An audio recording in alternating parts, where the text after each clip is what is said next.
Bum bum bum bum bum bum bum bum bum bum bum bum. The Peter Dislike Show. Bum bum bum bum bum bum bum. All right. So this is day 10 of my trip in Taiwan, and there's something that I was really disappointed in while flying here, and this has haunted me for decades now. So nowadays, we have better technology at the airport security. I think at a lot of airports, you don't need to take your laptop out of the bag anymore. Some places, you don't even need to take your shoes off, which is great. But you would think they could lift the ban on liquids, right? I think there's a reason they haven't lifted it. It has nothing to do with security. Leave a comment if you know the ulterior reason. I think I know it, but I've been hearing about talks of lifting the ban for over a decade now, actually. I remember the first time I saw they were working on it. I was in New York at the time, and still no action. And now, why does that bother me? Well, you see, I have very different eating and drinking habits than a lot of people. And I can only imagine how nice it would be to have some of my favorite beverages up there in the sky, right?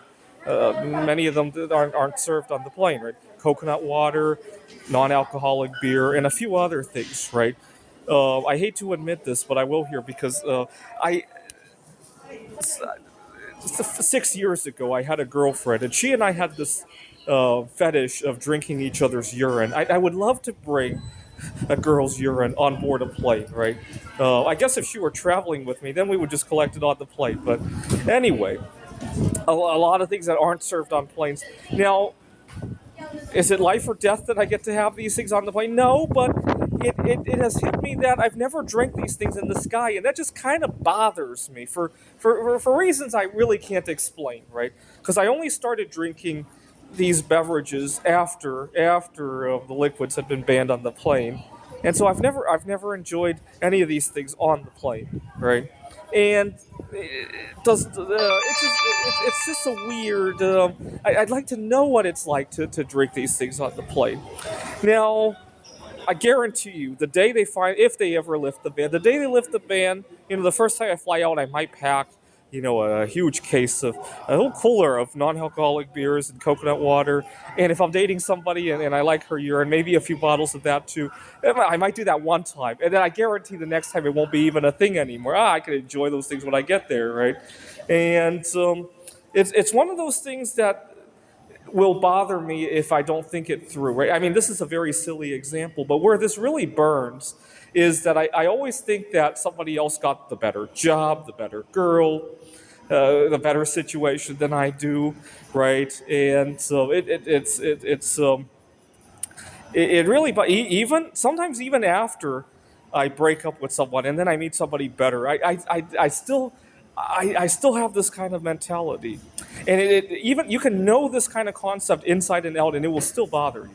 Just like the drinks on the plane. Now, why do they ban liquids on planes? I actually think it's not security issue. I mean, give you an idea of how the technology we have. I know a coin dealer, and he checks gold and silver with this X-ray gun, and it will literally tell you the alloy of the metals that you have. And so, for example, I I work with bismuth art. Sometimes I get a really bad batch of bismuth. It will still make crystals, but it won't form the colors. Usually, it's contaminated with tin. Thank God it's not lead, right? So I could still make colorless crystals out of it, and but he could tell me what's in the alloy.